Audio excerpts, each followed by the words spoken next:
Good morning everyone. Welcome back to GK today. I hope you all are doing very well, and today we'll be discussing the most important MCQs for 19th of June 2024.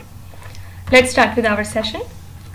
The first question is, recently the United Nations declared which year as the International Year of Camelids to raise awareness of untapped potential of camelids. So United Nations has declared 2024 as the International Year of Camelids so as to raise awareness about the crucial role of these animals that they play in the lives of millions of people, particularly in the harsh environment. Okay. So this day aims to highlight the untapped potential of camelids and encourage the increased investment in the camelid sector. Okay. So 2024 has been declared as the International Year of Camelids so as to raise awareness of the untapped potential of camelids. Also, don't forget that United Nations General Assembly has declared 2025 as the International Year of Quantum Sciences and Technology. Right? Now, apart from it, these days Pantanal wetland is in news. You can be asked about its location.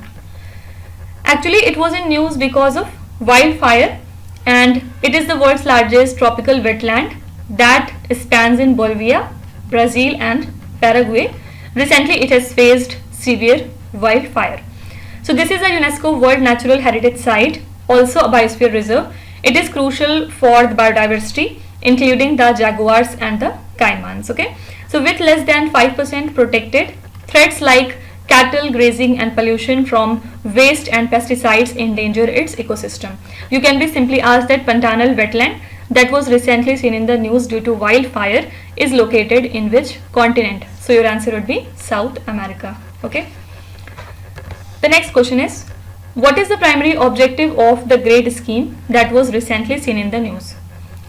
Actually, the Empowered Program Committee of the National Technical Textile Mission has approved 7 startup proposals under this GRADE scheme. And GRADE stands for Grant for Research and Entrepreneurship across aspiring innovators in technical textile. It is a part of NTTM's Research Development and Innovation component that is led by Ministry of Textiles. Okay. It basically offers the grants in aid of up to 50 lakh rupees for over 18 months so as to harness India's technical textile sector expertise for innovative product and technology development. And the GRADE scheme supports the innovators in technical textile so as to develop the prototypes into market ready technologies and products. Also, it would facilitate the commercialization, right?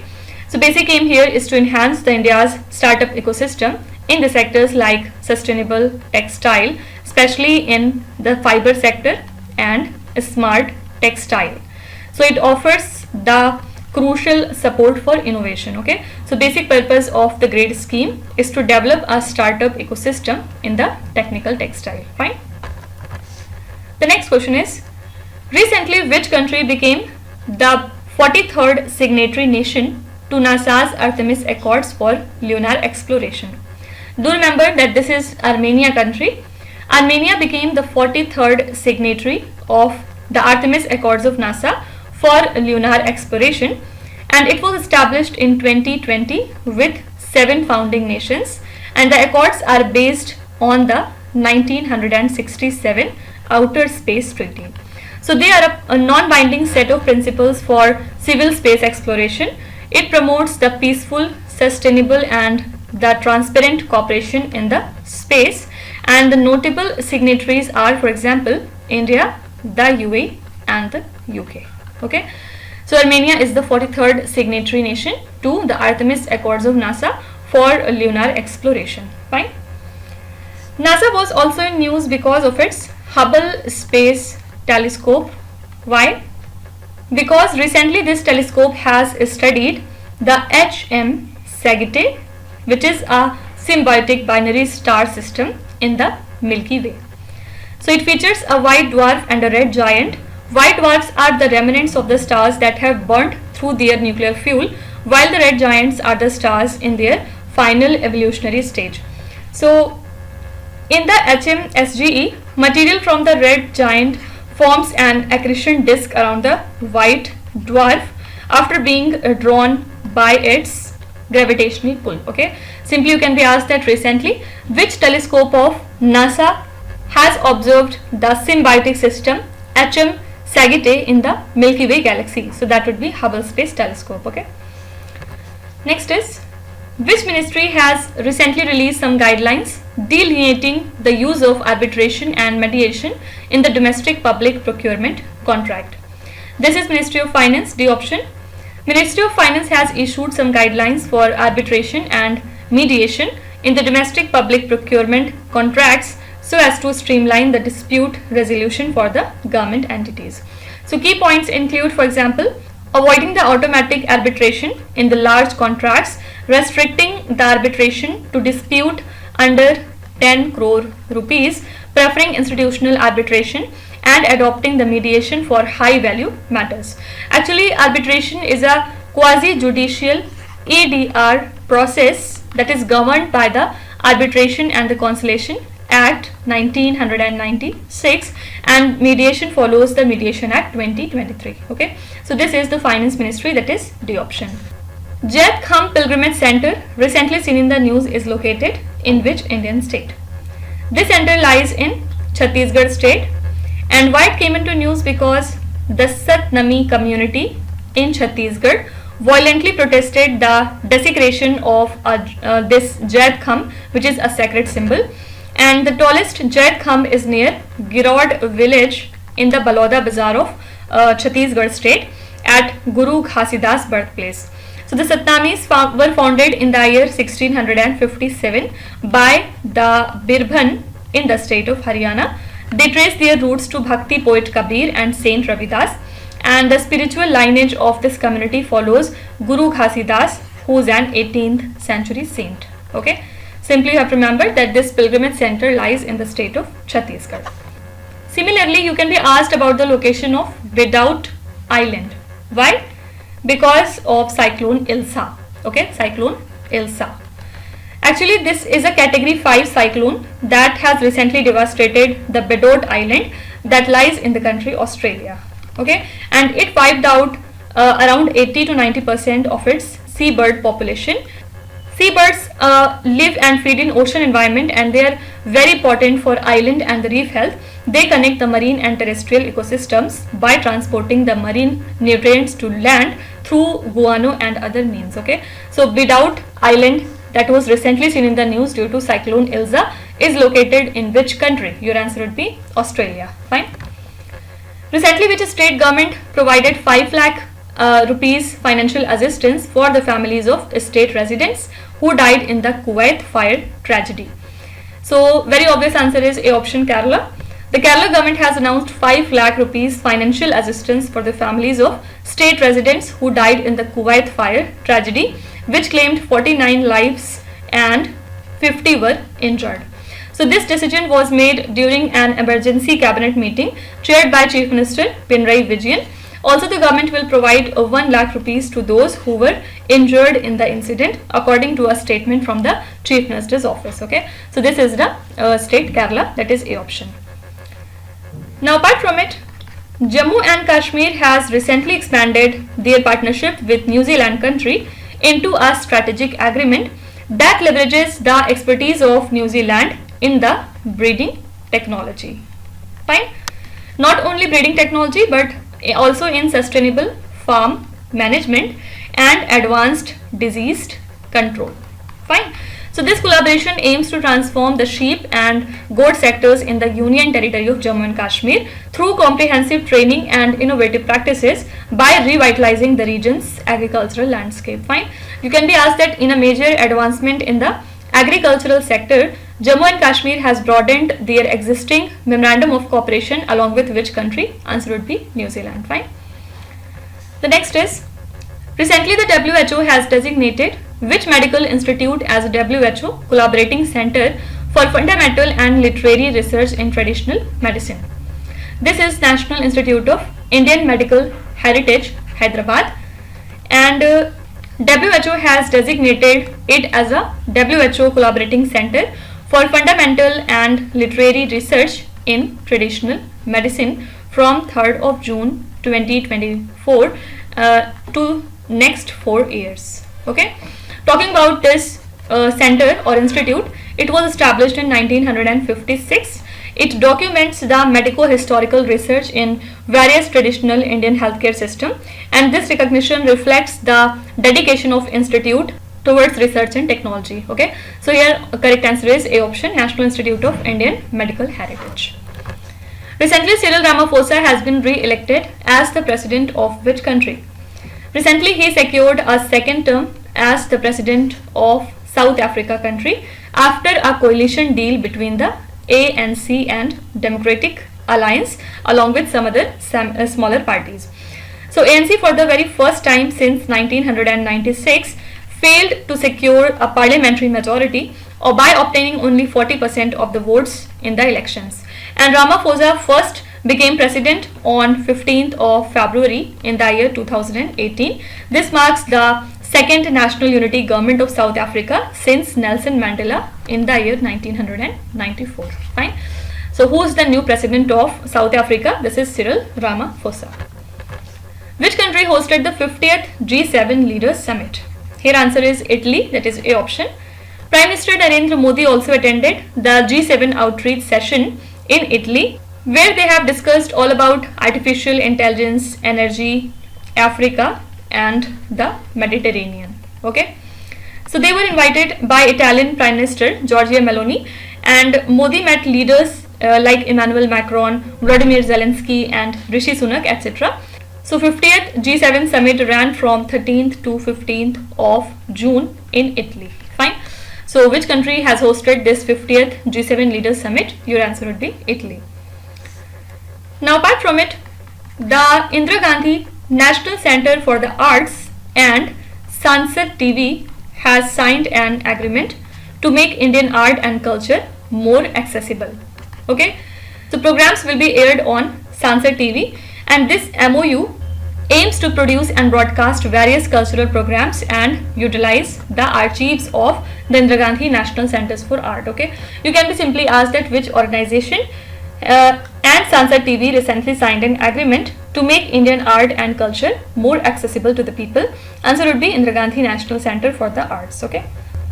Next is, recently who became the first Indian to win a 3-star Grand Prix event in equestrian? This is Shruti Vora, that is B option.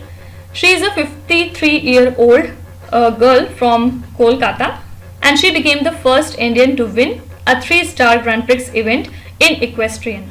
She triumphed in the CDI 3 event that was held in Slovenia country by scoring 67.761 points on her horse Magnanimous.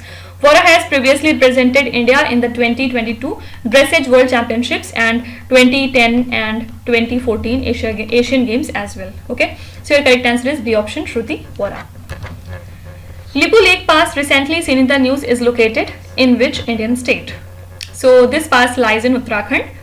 Actually, Indian traders have requested the central government to resume the border trade with China through the Lipu Lake Pass.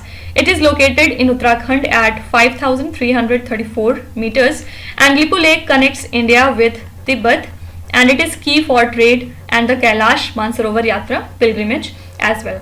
So historically it is significant as a trade route, and it is the first Indian border post for trade with China. It was opened in 1992, then followed by Shipkila and Nathula passes. Okay, so Lipu Lake Pass lies in the state of Uttarakhand.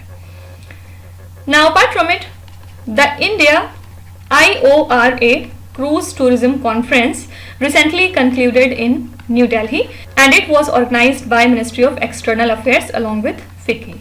Okay, basic aim was to enhance the cruise tourism in the Indian Ocean region through cooperation, knowledge sharing and strategic partnerships, and it featured representatives from IORA member states like Bangladesh, Kenya, Maldives, Sri Lanka, etc. Okay, you can be simply asked that recently where was the India IORA Cruise Tourism Conference held? Your answer should be New Delhi. The next question is, Iskander-M missile system recently seen in the news was developed by which country? Here the answer would be D option, Russia. Russia claimed to have targeted a Ukrainian airbase using the Iskander-M missile system, and it is in service since 2006. It is a short-range ballistic missile system that is designed for tactical strikes. It can carry both conventional and the nuclear warheads. It has a range of 400 to 500 kilometers and it can travel up to Mach 7. Okay, this missile system includes the features like maneuverable re-entry vehicles and decoys to evade defenses. Fine. So Iskander-M missile system belongs to Russia country.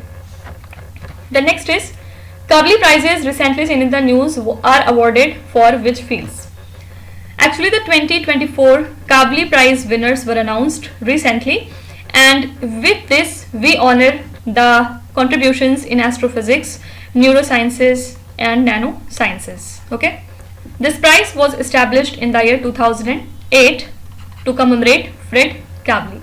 Simply you have to remember that this award is given in the field of astrophysics, nanoscience and neuroscience. Okay, next is which ministry recently launched an e-flow ecological monitoring system that allows real-time monitoring of river quality? So Union Jal Shakti Ministry launched an e-flow ecological monitoring system for real-time planning and monitoring of the river projects and water quality. It is developed by NMCG and it analyzes the Ganga and Yamuna water quality. It tracks the Namami Gange program activities and it ensures the STPs operate efficiently. Okay, so this system supports sustainable Ganga river flow by monitoring the crucial parameters in across 11 projects, marking a pivotal advancement in the river conservation efforts under India's flagship Namami Gange initiative. Okay, so Ministry of Jal Shakti has launched this e-flow ecological monitoring system that allows real-time monitoring of river quality. Similarly, these days Tista river is in news, and you have to tell me it is a tributary of which river? So it is a tributary of Brahmaputra river, and why it came into news? Because Kalimpong in West Bengal faces extensive damage from heavy rains causing the flooding in the Tista river, and this river originates from glacial lakes in Sikkim. Then it spans in around 309 kilometers. It flows through deep gorges in the Siwalik hills before turning eastward in the Bangladesh. And major tributaries include, for example, Lachung Chhu and the Rangit river as well. The recent floods highlight ongoing challenges in managing this vital river system in the northeastern region of India. Okay, you can be simply asked this Tista river recently seen in the news due to flooding in West Bengal is the tributary of which river? Your answer should be Brahmaputra. Okay. The next question is Binsar Wildlife Sanctuary recently seen in the news is located in which Indian state? Actually, Indian Air Force deployed an Mi-17 helicopter to battle a wildfire in the Binsar Wildlife Sanctuary, which is located in the state of Uttarakhand. And this sanctuary spans in 47 square kilometers in the Kumaon region of the Himalayas. It is known for its biodiversity and scenic views of peaks like Nanda Devi. So Binsar holds historical significance as the former summer capital of the Chand dynasty, and this sanctuary is cherished for its natural beauty and cultural heritage, including the Bineshwar Mahadev temple. Fine. So the location of this Binsar Wildlife Sanctuary is Uttarakhand state. The next question is which organization recently released the Untapped Collective Intelligence for Climate Action report? This is a report from United Nations Development Programme, and this report highlights the potential of collective intelligence in climate adaptation and mitigation. CI enhances the capabilities by combining the diverse contributions through collaboration and technology. Next is Kheer Bhavani temple recently seen in the news is located in which state or the union territory? So answer is D option, Jammu and Kashmir. Thousands of Kashmiri Pandits gathered at the Kheer Bhavani temple for the annual Zeesht Ashtami festival. It was built by Maharaja Pratap Singh in 1912, and then it was renovated by Maharaja Hari Singh. The temple is dedicated to goddess Ragnya Devi. Fine. This is also celebrated at shrines in Kupwara, Anantnag and Kulgam. Fine. So the location of Kheer Bhavani temple is Jammu and Kashmir. Rajak Parv recently seen in the news is an agricultural based festival of which Indian state? Here answer would be Odisha, that is the option. The President of India attended the celebration of this festival for the very first time. It is an agricultural based festival from Odisha. It is celebrated with great enthusiasm, particularly by women and children during the onset of monsoon. Okay, so this is a 3-day long festival and it is one of the Odisha's most significant celebrations ever. Fine. So your answer would be A option, Odisha. And now the last question is, recently India launched a local currency settlement system with which country? So India and UAE have launched a local currency settlement system for bilateral trade in Indian rupees and UAE dirhams. So it would reduce the reliance on the US dollar, and this initiative aims to simplify the trade processes, which would reduce the transaction cost and it would enhance the economic ties between the countries through direct currency settlement, right? So India has launched a local currency settlement system along with the country UAE. Also, UAE was in news because the APEDA has facilitated the first export of MD2 pineapples, which are also known as golden ripe or super sweet, to the country UAE. This shipment included 8.7 metric tons, means 650 boxes of pineapples, and MD2 pineapples are primarily grown in the Costa Rica, the Philippines and in Thailand, with Indian production in Maharashtra's Sindhu Durg district. Okay, you can be asked that recently APEDA has facilitated the successful export of the first consignment of MD2 variety pineapples to which country? Your answer would be UAE. So these are the most important current affairs and the news from today. And now let's start with today's quiz. Here on the slide you can see 5 questions which have been taken from the past 2-3 days current affairs. Pause the video and try to solve each of these questions, and at the end of the lecture do not forget to share your scores in the comment section. So please be honest and do not cheat with yourself. So that's it for today. I hope you have liked the session.